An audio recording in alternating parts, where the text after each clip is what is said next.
Today is January 29, 2024. Our reflection is entitled Overcoming Betrayal, A Journey to Healing.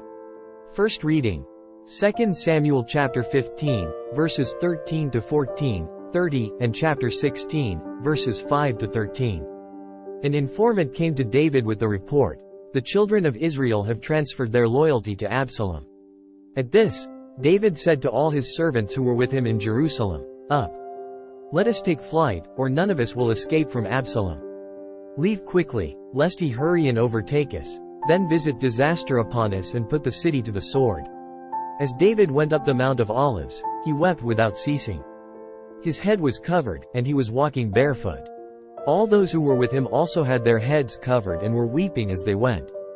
As David was approaching Bahurim, a man named Shimei, the son of Jerah of the same clan as Saul's family, was coming out of the place, cursing as he came. He threw stones at David and at all the king's officers, even though all the soldiers, including the royal guard, were on David's right and on his left.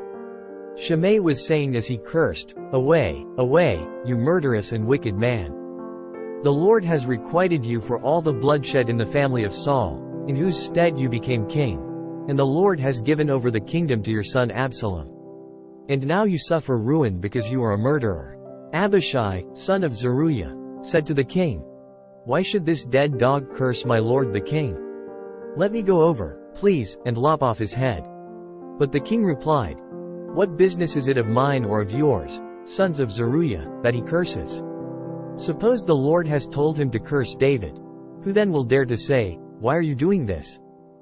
Then the king said to Abishai and to all his servants, "If my own son, who came forth from my loins, is seeking my life, how much more might this Benjaminite do so? Let him alone and let him curse, for the Lord has told him to. Perhaps the Lord will look upon my affliction and make it up to me with benefits for the curses he is uttering this day." David and his men continued on the road, while Shimei kept abreast of them on the hillside, all the while cursing and throwing stones and dirt as he went. Gospel. Mark chapter 5, verses 1 to 20. Jesus and his disciples came to the other side of the sea, to the territory of the Gerasenes. When he got out of the boat, at once a man from the tombs who had an unclean spirit met him. The man had been dwelling among the tombs, and no one could restrain him any longer, even with a chain. In fact, he had frequently been bound with shackles and chains, but the chains had been pulled apart by him and the shackles smashed, and no one was strong enough to subdue him. Night and day among the tombs and on the hillsides he was always crying out and bruising himself with stones. Catching sight of Jesus from a distance, he ran up and prostrated himself before him, crying out in a loud voice, "What have you to do with me, Jesus, Son of the Most High God? I adjure you by God, do not torment me." He asked him, "What is your name?" He replied, "Legion is my name. There are many of us." And he pleaded earnestly with him not to drive them away from that territory. Now a large herd of swine was feeding there on the hillside. And they pleaded with him, "Send us into the swine. Let us enter them." And he let them, and the unclean spirits came out and entered the swine. The herd of about 2,000 rushed down a steep bank into the sea, where they were drowned. The swineherds ran away and reported the incident in the town and throughout the countryside. And people came out to see what had happened. As they approached Jesus, they caught sight of the man who had been possessed by Legion, sitting there clothed and in his right mind. And they were seized with fear.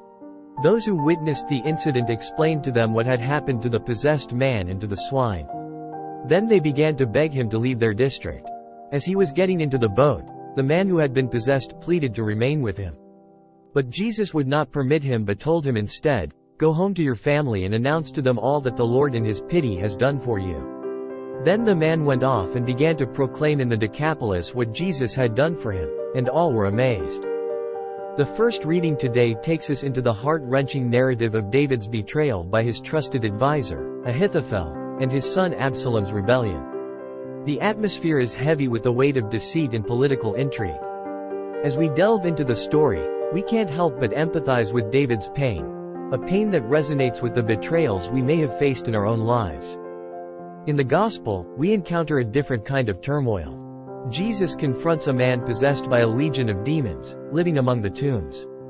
The man's agony mirrors the internal struggles many of us grapple with, the demons of our past, our fears, and our own personal battles. Jesus' transformative power is evident as he casts out the demons, bringing healing and restoration to a soul that seemed beyond repair. The juxtaposition of these readings prompts us to reflect on the complexities of betrayal and internal strife. David's story reminds us of the wounds inflicted by those closest to us, while the Gospel illustrates the healing power of Christ in the face of our personal demons. It's a poignant reminder that, even in our darkest moments, there is hope for redemption and restoration. Today, I will confront the wounds of betrayal in my own life, acknowledging the pain they have caused. Just as Jesus brought healing to the possessed man, I will seek the transformative power of forgiveness and release the burden of resentment.